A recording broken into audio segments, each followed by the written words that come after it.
Y'all, look at this shit. I can't believe this. I was scrolling on TikTok, ran across my girl's live, and she was giving up all the information about this new movie that Tom Hanks is going to play in on Netflix called MLK. Yes, he's going to be playing Martin Luther King. So I had to do my research. I got so pissed. I was pissed. Like somebody just did some real dumb shit around me and it pissed me off. That's how it left me feeling. So I go to YouTube and there was a brother talking about it. He said his research. He thought it was clickbait. But when he did the research, he said, yep, it's true. And it comes out in January. Then I came across this interview where Tom Hanks is interviewing, giving his, I guess whatever reason, then that made him decide to do the role. I didn't listen to it all the way. I just pretty much stopped midway to it and through it and just decided to do this video. But look at this. So you're going to play blackface. You admire this man so much after all these years in your long history career that you've had. Successful career. And you decide to do this.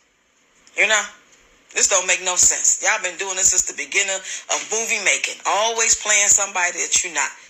Always changing the narrative, changing history with the bullshit movies. This is the wrong one to even try with because we already know what it is. There's no reason for you to try to pull the wool over our eyes. There's no reason for you to try to justify acting like that you really admire him so much that you want to play him. It's insulting. If you was going to do it, just do it in your own face.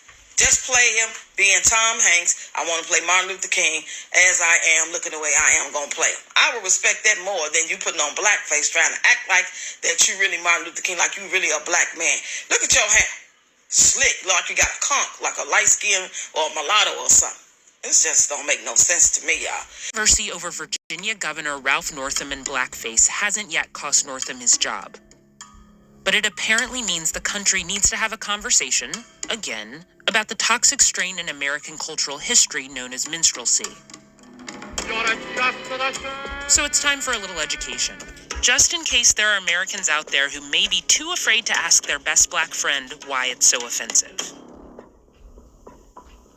Minstrelsy is a performance tradition that started in the mid-1800s. And what it was whites dressing up, caricaturing African Americans, mimicking their dance, their language, their music, providing comic relief for their audiences. Minstrelsy operates in two ways. In one way, it separates whiteness as something very distinct for blackness and frames blackness as something of the other and lesser than white cultural habits, ways of speech, song, and dance. It objectifies African Americans and distances them from their humanity. It made them seem foolish, simple of mind, not intelligent, cheap, an image and a stereotype that people use as a lens to judge African Americans from here on out.